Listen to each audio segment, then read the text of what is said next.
Okay, people, welcome back to another Swoosh Weekly.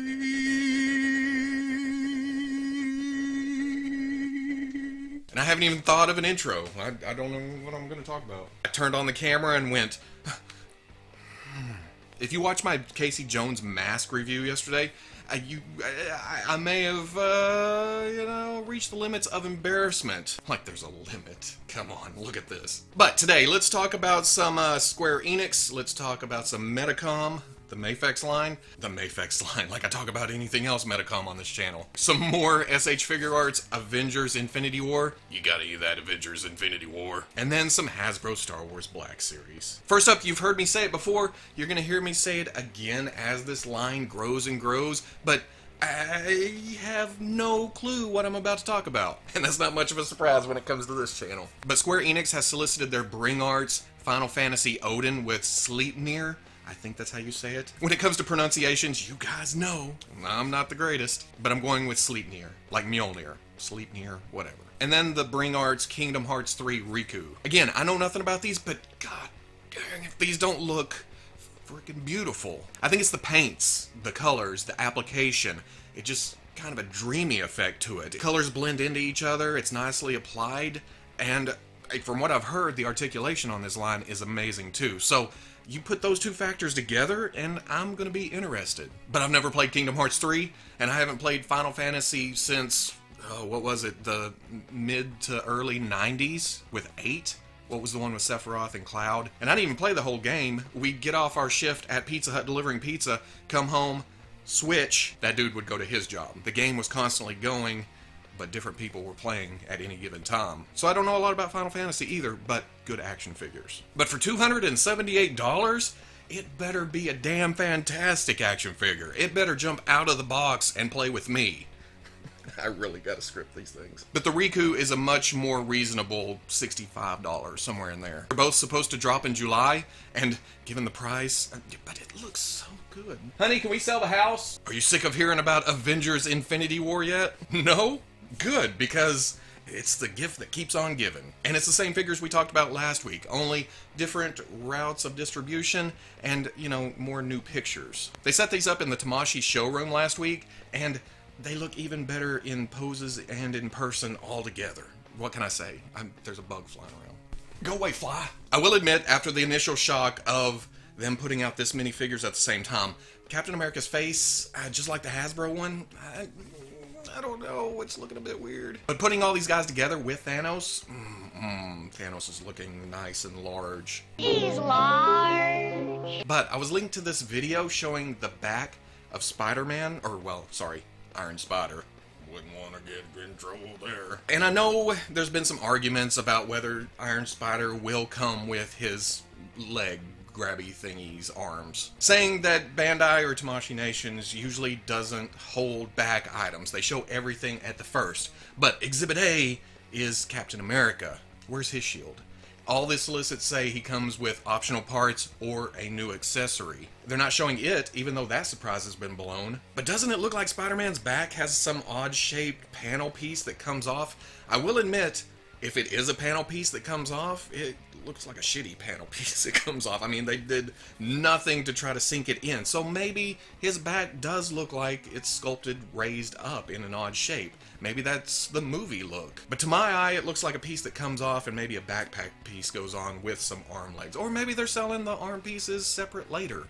I don't know. I don't claim to be an expert in this. I'm just the guy that gets up in front of the camera and spouts bullshit. So maybe, maybe not, but on top of that, Bluefin has also released their versions, and they've went up for solicitation on all the domestic sites. Best of all, Black Panther, which is a SoulWeb exclusive overseas, will come out to comic shops and Barnes & Noble and Dorkside Toys and Big Bad Toy Store. So yay! But the price does go up because it comes with effects. I'm starting to think, although I don't have any kind of confirmation on this, I think that Bluefin has to hit a certain money amount before they can distribute it, or they can't just bring over $60 action figures. They have to add something to it to get it over an $80 price point, which we'll find out here in a minute. Black Panther comes with some rocks. Captain America and Black Widow come with the explosion effects. Iron Spider and Iron Man come with the newly designed stands. It's got the box at the bottom to hold all their accessories, which is good because Spider-Man and Iron Man seems to come with the most accessories, like maybe some mechanical arms or something. And then Thanos comes by himself. Everything here costs $83 to $88, which, with the added effects, it all works out. But oddly enough, Thanos works out to be one of the cheaper figures from the set, which is amazing. His $83 works out to about the same price as it is overseas, but without the overseas shipping.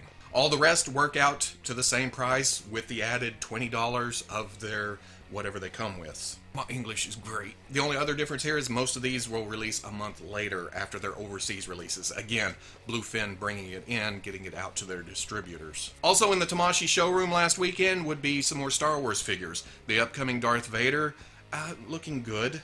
His cape seems a little bit see-through. What is this, Harry Potter? And then the Last Jedi Luke, again looking great. I still can't get over the sculpt on his shirt, but we won't go over that again. They're also showing Finn in First Order Stormtrooper gear, and these two droids. Which, as much as I love the Figuarts C-3PO and R2-D2, I'll take them in any flavor you give them to me. Like always, there's not really any kind of release dates on these. They just seem to throw random figures into the display. Damn teases. A couple of things from Wonderfest a couple of weekends ago. Well, actually the same weekend as Toy Fair. Medicom snuck some stuff into their display, and that would be the Robocop 2 Robocop.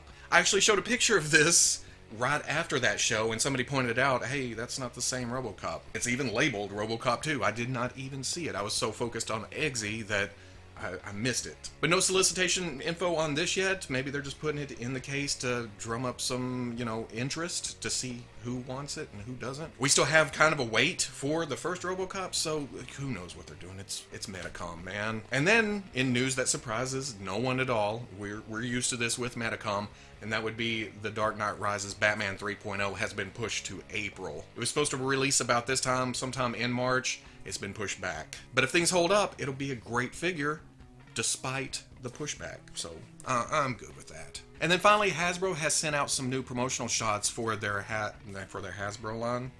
Has sent out some new promotional shots for their Star Wars Black Series line. And that would be half the figures from Solo Wave 1. But we get Han Solo, still looking great. He's cool. Bought. They're showing Lando again. I love the colors on this thing. I love the raised eyebrow, even though I wish it wasn't on there all the time. Maybe if he had an alternate head that, was a little bit more serious. But you know what? I'm down for the people's eyebrow. And then the Range Trooper. When it comes to me, they don't need to do anything else to sell this for me. I've sold myself on this 100 times over. I'm out there looking for a Gus head.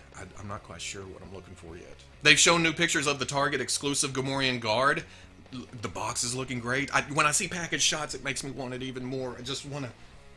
Give me. The different weapons, the guard himself, I'm hoping I find more than one of these right off the bat. I'm going to need at least a couple, or 10. New pictures of the Disney Store / GameStop / Barnes & Noble exclusive Commander Wolf. I threw myself off with the slash thing. I couldn't remember what I was talking about. I was down for Sexy Rexy. I'm down for Wolf too. Now we need the third survivor. And then there is the Dewback.